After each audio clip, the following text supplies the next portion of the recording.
Okay, welcome. Have you ever felt that sudden drop in focus? Maybe a yawn creeps up in a really important meeting. Hmm. Or maybe you find yourself making, well, just silly mistakes, even though you know you're capable. I think we've all been there.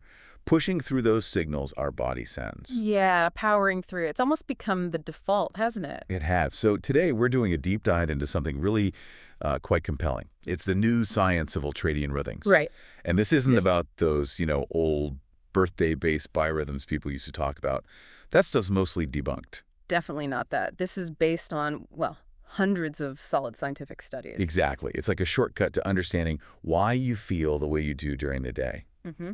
And more importantly, how you can optimize things like energy, creativity, and just your general well-being. It's fascinating stuff. So our mission today, we want to unpack these hidden biological cycles, show you the surprising ways they affect pretty much every part of your life, and hopefully equip you with a really powerful natural tool, the 20-minute break that nature seems to have designed to keep us at our best. That's a great way to put it.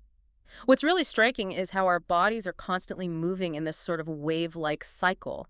You have activity, then you naturally have this short period where the mind-body just seeks rest. It wants to renew itself. A natural rhythm. Absolutely. But it's one that, well, modern life often trains us to ignore. Okay, so let's unpack this a bit. Hmm. We mostly know about circadian rhythms, right? Those roughly 24-hour cycles, sleep and The wakefulness. daily clock, yeah. But ultradian rhythms are different. They are. If you think about the big picture, circadian rhythms have one cycle a day. Ultradian rhythms, though, are mind-body activities that cycle more than once every 24 hours. More than once. Yeah, they could cycle every 12 hours, 6, maybe 2, sometimes even less. Wow. But the ones we're really focusing on today are these 90 to 120-minute ultradians, sometimes called BRAC. Exactly. The basic rest activity cycles, or BRAC, those are the ones that seem particularly important for our daily functioning. Okay, so what do they actually control or influence? That's the key question, isn't it? They influence this huge range of things, a whole symphony of activity in our mind and body. Like what? Well, think mental alertness, mood swings, creativity, your energy levels throughout the day, appetite, even physical performance, memory. Really? Memory, too. Oh, yeah. And even things like sexual arousal. It goes right down to the cellular level, influencing our genes even. Okay, so paint a picture. What does this feel like? You mentioned a wave. Right. Imagine your energy moving like a wave. For about an hour, maybe a bit more, you're on the upswing. That's what we call the ultradian peak performance period. Peak performance, so that's when you're sharp, energized. Exactly. Your skills are at their best, you're focused, you're effective. Okay, and then? For the next, say, 15 to 20 minutes, you naturally hit a kind of performance low, a trough in the wave. Yeah, and this is when the mind-body instinctively says, okay, time for a break. It turns inward. It's a period of heightened healing and recharging. And that's the ultradian healing response. Precisely, that's the term for it. The problem is, though, modern life. Yeah. It doesn't really allow for that, does it? Demanding schedules, constant pressure. Not really, no. We tend to push right through it. We ignore those really clear signals, like yawning or suddenly daydreaming. Losing concentration. Right, or finding your energy just tanks, or you make a simple mistake you wouldn't normally make. Yeah. And instead of listening, we reach for, what? Coffee, sugar. Exactly. Caffeine, sugary snacks, anything to just power through and override nature's call for restoration. It's interesting how you mentioned this suggests a kind of bridge between mind and body. It really does. We're understanding now that information carried by these things called messenger molecules. Messenger molecules. Yeah, think of them like tiny biological signals, notes pass between different parts of your body and brain.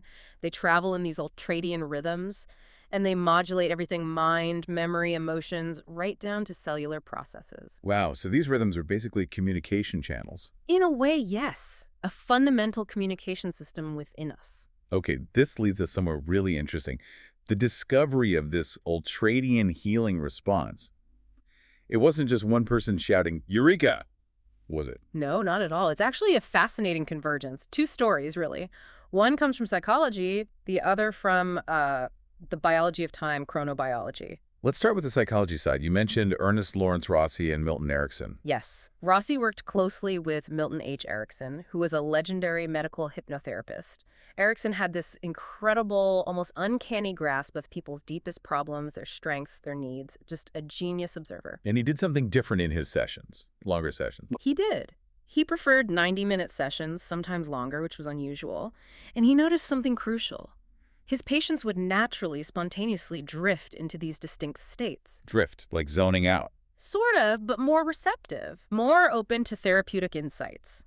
He was brilliant at noticing tiny, subtle shifts, rhythmic head nodding, maybe slow blinking, the body becoming very still, even changes in pupil size. Wow. He realized these weren't random. They were mind-body signals, signals of profound inner work happening. And he called these common everyday trances. Exactly. Common everyday trances, natural periods of relaxation and healing. And you've probably experienced them yourself. Oh, definitely. Like that executive who just stares out the window in a long meeting. That's one example. Or the student with that faraway look during a lecture. Or, yeah, driving somewhere and suddenly realizing you've arrived but don't really remember the last few minutes of the drive. Precisely. Those are common everyday trances. So what happened during these trance states? Well, Erickson observed, and Rossi later documented, that during these periods, which usually lasted about 10 to 20 minutes. The same length as the Ultradian dip. Exactly the same length. During that time, clients accessed their emotions, their intuitions, their deeper thoughts much more easily. They found insights, solutions, connections that were harder to grasp otherwise. Like a window opening up. A window between the conscious and unconscious mind, yes. It fostered introspection, creativity, problem solving. Fascinating. Okay, now pivot to the biology side. You said scientists were detecting rhythms too. Right. Starting back in the 1950s, various labs, biomedical labs, military research labs, they started detecting these subtle inner rhythms happening in the body and the brain every 90 to 120 minutes or so. And they called them Ultradian rhythms. We did. Why was the government interested? You mentioned millions spent. Yeah, well, their interest was very practical. Human performance failure. Ah, like accidents. Exactly. Plane crashes due to pilot error, radar operators missing critical signals, poor judgment in high-stress, high-vigilance jobs. They needed to understand why performance dropped off. And they found a link to these rhythms. They did. They found that endurance stress was a major factor. Yeah. And this stress was directly linked to these 90 to 120-minute cycles of activity followed by fatigue. It affected everything: cognition, physical ability, mood. Okay, so connecting the dots here. Yeah. The psychological observations from Erickson. His common everyday trances. And the biological rhythms found in the labs. The Ultradian rest phase. They're the same thing. Bingo. The behaviors observed during the biological rest phase were exactly the same as Erickson's common everyday trances. Wow. So that 20-minute dip, the trough in the BRC cycle, Mm, it's not a flaw. not at all. It's a feature. It's nature's built-in period for physical and psychological rejuvenation. Which is why it's called the Ultradian healing response. That implies. It might be the secret sauce in a lot of healing practices. That's a really powerful implication, isn't it? It suggests the Ultradian healing response could be the hidden common factor in many mind-body approaches. Think about it. Meditation, the relaxation response, guided imagery, biofeedback, hypnosis, even ancient spiritual practices. They all involve taking a break. Usually for about 20 minutes, yes. Hmm. To maximize their healing potential, it seems they might all be tapping into this natural built-in healing cycle. Okay, this deep dive is getting deeper. So it's not just these 90-minute cycles. Our bodies are part of a bigger picture, a symphony of rhythms. Absolutely. A much grander symphony. We're influenced by our planet, by cosmic cycles even. These rhythms are incredibly widespread across all life. All living thing. From fruit flies to, well, us, and scientists categorize them. You have circadian, the daily cycles, like sleep. Right. Then infradian rhythms, longer than a day. Think the monthly menstrual cycle. Okay. And then ultradian, the ones we've been talking about, cycling many times a day. Let's touch on those longer ones quickly. Infradian. Yep. Besides the menstrual cycle. Well, interestingly, men also seem to experience monthly rhythms. Studies point to a roughly 30-day hormonal rhythm in men. Really? Affecting mood. Yes, influencing mood, from optimism and high energy down to sullenness or depression. Some studies even link it to patterns of violence, potentially. Wow. And seasonal rhythms. Yeah. Like winter blues. Exactly. Seasonal affective disorder, or SAD, that's an infradian rhythm, affects maybe 1 in 10 people. It could even be a kind of genetic leftover from hibernation. A leftover from already? That's wild. Okay, back to circadian, the daily rhythm. You said our understanding has evolved there too. It really has. Initially, it was just seen as awake versus asleep. Simple alternation. Then we found sleep wasn't simple. Right. We discovered sleep itself has these 90 to 120-minute ultradian cycles, the dream cycles, REM sleep, alternating with deep sleep. Okay. But the newer understanding is that these 90 to 120-minute ultradian fluctuations happen even when we're awake. So the daily circadian rhythm isn't one smooth thing. No, it's actually built from these shorter, more frequent ultradian rhythms, like beads on a string making up the necklace of the day. That's a great analogy. So how do these bigger daily patterns show up? You mentioned cholesterol. Yeah, good example. Cholesterol synthesis seems to peak in the first hour or two of sleep. And growth hormone, mostly released in the first couple of hours of sleep, too. That's crucial for building and repairing tissues. Okay. And the low points? Well, the absolute lowest point for most mind-body systems, alertness, memory reaction time, tends to be between 300,000. Which explains mistakes by night shift workers. Exactly. Pilots, truck drivers, anyone working through that deep biological trough, it's a high-risk time. What about peak times for early birds? Larks? For many larks, yeah, maybe 10:00 to noon is often their sweet spot. Best time for tackling tough problems, making big decisions. Now, the dreaded after-lunch slump, the postprandial dip. Oh, that's very real. Almost everyone feels it. And in many cultures, that's just siesta time, right? They build it in. Like Churchill napping. Exactly. Winston Churchill famously swore by his nap between lunch and dinner. He insisted it let him accomplish more, like getting 2 days in one, or maybe 1.5 at least. And then there's an afternoon breaking point. Yeah, researchers often call around 3.0 or 4:00 p.m. the breaking point. It's where the daily energy curve naturally starts turning downward, kind of reorienting us towards rest and eventually sleep. It really is a symphony. And you mentioned a mind-gene connection. That sounds profound. It is, and it's still very much an emerging field. But the idea is that those messenger molecules driving our ultradian rhythms, they seem to actually arise from our genes. Genes are controlling these rhythms. It appears so. Even basic processes like cell division seem to follow this BRAC timetable. For example, there's a molecule called cyclin. It takes about 20 minutes to build up enough cyclin for a cell to divide. And then the whole division process itself takes about 90 to 120 minutes. Wow, the rhythm is everywhere. It seems to be. And maybe a third of our genes, these housekeeping genes, are constantly interacting with signals from the environment. It suggests this constant conversation happening between our mind, our experiences, and our genes. We're just scratching the surface there. Absolutely. Right. Just at the threshold. Okay, so we know these rhythms are powerful, they're natural. What happens when we consistently ignore them? This is where you said it gets a bit alarming. The ultradian stress syndrome. Right. And it's alarming because it's so common. Why do we ignore the signals if they're so natural? Well, part of it is evolutionary flexibility. Ultradian rhythms can be overridden in a true emergency. If a tiger's chasing you, you don't stop for a 20-minute break. Good point. But the problem is, in modern society, we've turned that emergency override into a daily habit. We habitually neglect those inner calls for rest. But the need for rest doesn't just vanish. Exactly. It doesn't go away. It just resurfaces in, well, maladaptive ways. We simply weren't designed to live with constantly high levels of stress hormones like adrenaline. It drains us. It drains our energy, yes. It Right. floods the body with fatigue toxins, and it basically sets the stage for a whole range of stress-related problems. So the ultradian stress syndrome, it's a collection of symptoms. It's a whole constellation of mind-body symptoms, yes. It can show up as memory problems, difficulties learning, being more accident-prone, leading to burnout eventually. Native attitudes. Yeah, pervasive, self-defeating attitudes. And if it goes on unchecked, builds up over time, it can contribute to really serious issues, heart disease, stroke, Wow. and a whole host of psychosomatic problems, headaches, high blood pressure, ulcers, even suppressing the immune system. Making us more vulnerable to getting sick. Absolutely. More vulnerable to common colds, flu, various infections. Some experts even think chronic stress might play a role in more serious conditions like cancer by weakening the body's defenses. Okay, this might be hitting home for some listeners. Maybe we should run through some signs. How would you know if this is affecting you? Good idea.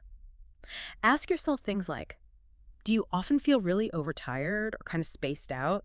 Maybe find yourself daydreaming a lot during meetings? Uh-huh. Are you making silly errors over simple things, like typos, spelling mistakes you wouldn't normally make? Yeah. Do you suddenly blank on a familiar name or a word you know? Memory glitches. What about mood? Are you often feeling on edge, close to anger or depression, or maybe even tears, but you don't really know why? Okay. Or look at habits. Out of control eating, maybe especially later in the day, or relying heavily on caffeine, sugar, alcohol, addictive patterns. Relationships, too. Yeah. Feeling stressed in relationships, missing social cues, misunderstanding people. That can definitely be part of it. And just being generally accident prone. Bumping into things, dropping things, making mistakes after you've been concentrating for an hour or two. And sleep. Trouble falling asleep, or waking up still feeling tired after a full night. Yes, that's a big one too. If you answered yes to, several of these. You might be experiencing this ultradian stress syndrome. It's certainly possible, and it tends to progress in stages if you keep ignoring the signals. Okay, let's break down those stages. Stage 1. Stage 1 is the take-a-break signals. These are those first gentle nudges. A stretch, a yawn, your stomach rumbles. You make a simple mistake. The body's saying, hey! Exactly. Time for a pause. They usually pop up about 90 to 120 minutes after you start focusing on something demanding. If you ignore these and push on, that's when the stress syndrome really kicks in. Okay, so ignoring stage 1 leads to stage 2. Yes. Stage 2 is riding your hormones. When you override stage 1, your body releases stress hormones, adrenaline, cortisol. The second wind. That's exactly it. You feel energized, alert. You might even feel less pain because the body also releases natural opiates like beta endorphins. So it feels good, initially. It can feel like a high, self-induced high, but it can border on what's called behavioral intoxication. You might become hyperactive, irritable, impatient, maybe really self-absorbed, easily angered. Workaholics often live here. Very often, yes.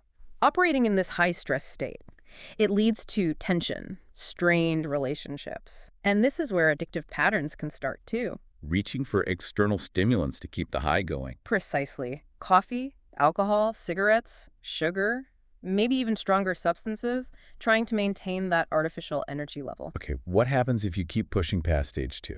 Then you hit stage 3, malfunction junction. It's aptly named. By now, your body's reserves of those crucial messenger molecules are getting depleted. Running on empty. Pretty much. Your brain, your body, your nervous system, they start to malfunction. This is where the mistakes really pile up. Not just simple errors anymore. No. Now it's errors in judgment, physical clumsiness becomes more pronounced, significant memory problems, forgetting names, words, appointments, slips of the tongue become more frequent. How does it feel emotionally? You might feel incompetent, depressed, maybe highly suggestible to negative self-talk, really believing the worst about yourself or the situation. This is when people say they hit the wall. You lose your ability to make sense of things effectively. That sounds rough. And there's a stage 4. Unfortunately, yes. Stage 4 is the rebellious body. If you continue to ignore all the signals, push through stage 3, you enter the most destructive phase. Physically destructive. Yes, your mind-body simply can't keep up with repairs. You get physical deterioration. Those chronic high levels of stress hormones can actually kill brain cells, particularly in areas vital for memory and learning. Seriously. Kill brain cells. Research suggests so, yes. And this is where those psychosomatic illnesses really take hold. Ulcers, chronic headaches, backaches, respiratory problems. And the immune system. Severely suppressed, making you much more vulnerable to infections and potentially, as we mentioned, contributing to the risk of more serious, life-threatening illnesses over the long term. What else can happen in stage 4? Severe sleep problems, major gastrointestinal disorders, heart problems. There's even evidence suggesting it could shorten your lifespan. How do they know that? Studies on mice, for example. When their natural rhythms were constantly disrupted, their average lifespan dropped by about 6%. Which translates to? For a human, that's equivalent to about 4.5 years. Wow. And think about people whose rhythms are constantly scrambled, like transcontinental pilots, flight attendants. There's some suggestion they may actually age faster biologically. Okay, that's pretty sobering. But you said there's good news. There absolutely is. Once you understand the problem, the solution becomes, well, remarkably clear. And it's elegant, really. Instead of fighting our bodies. You learn to work with them. The Ultradian healing response isn't something you have to force. It's nature's beautiful, built-in way of balancing those demands for performance with our fundamental need for rest and restoration. So how do we tap into it? How do we do that? That's the crucial question, and the answer is surprisingly simple. It's about recognizing and responding to your body's signals differently. Cooperating instead of overriding. Exactly. And interestingly, the ultradian healing response also seems to unfold in stages, just like the stress syndrome, but this time you're flowing with them. Okay, let's hear the positive stages. Yeah. Stage 1. Stage 1, recognition signals. These are the exact same signals as stage 1 of the stress syndrome. The yawn, the stretch, the rumbling stomach, the desire for a snack. Feeling comforted, happy memories popping up. Mild sexual arousal even, or just noticing your focus is waning. The key difference is recognition. See them not as annoyances, but as invitations. Invitations to rest. To calming, restorative rejuvenation. Your mind-body knows how to do this. It will automatically access the response if you just allow it the space. Okay, so I notice the signal. I don't push through. What's stage 2? Stage 2, accessing the deeper breath.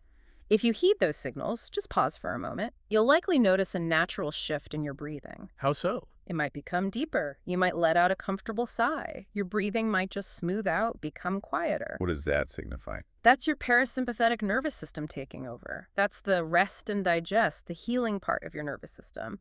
It's an involuntary shift into a more relaxed mode, much like how your body prepares for sleep. Okay, so the body takes over naturally if I just stop pushing.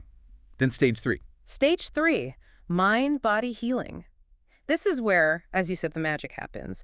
That door to your inner mind opens up. What goes on in there? Your mind starts working behind the scenes, integrating experiences from the day, synthesizing meaning, restoring energy reserves at a deep level. This is the prime window into your creative and restorative capacity. So I don't need to do anything, like meditate perfectly. Not at all. You just witness. Observe whatever thoughts, feelings, or sensations arise. You allow your inner mind-body intelligence to do its own work. This is often when insights pop up, vivid daydreams occur, new solutions just emerge seemingly out of nowhere. Letting the process unfold. Exactly. Stage 4, coming back. Stage 4, rejuvenation and awakening. You gently, naturally reestablish contact with your normal waking state. But you feel different. Fully alert, but also calm, refreshed. You might spontaneously stretch, take a few deep breaths. Often, issues you were pondering before the break feel resolved, or you have fresh ideas. You feel revitalized, ready for activity again, like hitting a reset button. That sounds amazing. Yeah. So practically speaking, people sometimes ask, is this like hypnosis? Are you putting yourself in a trance? That's a common question, but no, not in the sense of being programmed or controlled by suggestion. It's really about listening to nature, not telling it what to do. Allowing the natural process. Precisely, allowing what's already there to happen. Okay, another common one. I get a good night's sleep, I relax on weekends. Isn't that enough? Does that compensate for ignoring the cycles all week? Well, sleep and weekends definitely help. They compensate for some of the abuse, you could say, but often they aren't quite enough, especially because many people push themselves hard on weekends too, right? True. Errands, chores, social plans. Exactly. And remember, we experience a dozen or more of these ultradian cycles every single day. For optimal benefit, many people find taking 2 or 3 dedicated 15 to 20-minute ultradian healing breaks each day is ideal. 2 or 3. That seems to be a sweet spot for many. Of course, it's okay to skip one occasionally if life gets crazy, but consistently overriding them, that's what leads down the path to the ultradian stress syndrome. Right. But the big objection, the one I hear all the time, it's just not practical. My boss won't let me take a 20-minute break every 2 hours. Yeah, that's the reality for many, or at least the perceived reality. We often feel our schedule isn't in our control. But maybe we have more control than we think. Often, yes. Sometimes it's just about taking that control. One simple strategy. Put it in your calendar. Literally schedule a 20-minute appointment with yourself. Like a meeting. Exactly. If the time comes and you're genuinely in flow and don't feel the need, fine, keep working. But if you do feel that dip, that desire for a break, the time is already protected. It's reserved for you. But if you absolutely can't take 20 minutes. Even short breaks help. Mini ultradians, maybe 5 or 10 minutes, can still offer benefits. Or even just activity shifting. Activity shifting. Yeah, like if you do sedentary computer work, just getting up for a short walk, changing your mental pace, that can help break the stress cycle, but the full 20 minutes is best. Ideally, yes. Try to commit to at least 1 or 2 full 20-minute breaks daily if you can. It really helps reinforce the value of that dedicated oasis of calm and restoration. Okay, so we understand the rhythms, the stress of ignoring them, and the healing power of honoring them. How do we apply this actively? You mentioned an Ultradian toolbox. Yeah, thinking of these as tools can be helpful. One tool is simply tuning into your mind-body talk. Listening more closely. Exactly. Recognizing every little signal, an itch, a hunger pang, a fleeting emotion, a sudden pain as a message. The UHR, that 20-minute break, acts like an amplifier. It helps turn those faint signals into clearer, healing clues. It's like decoding the body's messages. Kind of, yeah. People have reported amazing things, like chronic pain lessening to a mild ache during a break, or suddenly understanding that a recurring headache is linked to unresolved anger about a situation, just by tuning in. Another tool, Ultradian questions. Right. Instead of trying to consciously force an answer to a problem during your break, you can pose gentle, open-ended questions to your inner mind. Like what? Things like, I wonder how my inner mind will deal with this challenge, or will I have any new thoughts about this impasse at work when I come out of my Ultradian healing response? You're not demanding an answer. No, you're opening a dialogue, inviting your inner resources, your intuition, your unconscious processing to contribute. New knowledge, creative solutions can often bubble up this way. Okay. And accessing and reframing, what's that about? This is about shifting perspective, seeing discomfort, symptoms, problems, not just as bad things to get rid of, but as useful signals, mind-body signals guiding you to where healing attention is needed. Turning problems into pointers. Exactly. It's reframing them as guides. It's an art learned through practice, through trial and error. Even Milton Erickson, the master, talked about sometimes hitting temporary blind alleys before a breakthrough occurred. It takes patience. Okay, now you mentioned something really unexpected earlier, the brain-breath connection, something about nostrils. Yes. It's quite wild, isn't it? Most people never notice it, but throughout the day, the airflow dominance actually shifts between your nostrils. One becomes more open than the other. Seriously, why? Well, it turns out this nasal cycle is linked to brain hemisphere dominance. It's a subtle physical rhythm that gives us a clue about which side of our brain is more active at that moment. So if my right nostril feels more open, That generally correlates with your left brain hemisphere being more dominant, the side more involved in verbal, analytical tasks. and if the left nostril is more open, That tends to correlate with the right brain hemisphere being more active, the side associated with spatial tasks, intuition, creativity, holistic processing. you can actually check this with a mirror. You can. Hold a cool mirror under your nose and see which side fogs up more. Or just pay close attention to the feeling of airflow. Okay, mind blown. Can we influence this? Does it matter? Well, it seems we can influence it mainly through body position. Lying on your right side, for example, tends to encourage the left nostril to open more, potentially activating the right brain. So you could potentially use that during an Ultradian break. Some people experiment with it, yes. If they want to encourage more intuitive or creative processing, they might lie on their right side. There was a case study of a woman who used this during her breaks and realized her chronic headaches were deeply connected to unresolved relationship issues, an insight that came more from that right brain holistic perspective. Fascinating. Okay, one more tool. In training Ultradian rhythms, what's entrainment? Entrainment is basically about synchronization, aligning your internal rhythms with external cues or with other people. We do this naturally. We do. The classic example is yawning. One person yawns and suddenly others feel the urge. That's a simple form of entrainment. So we can sync up with others.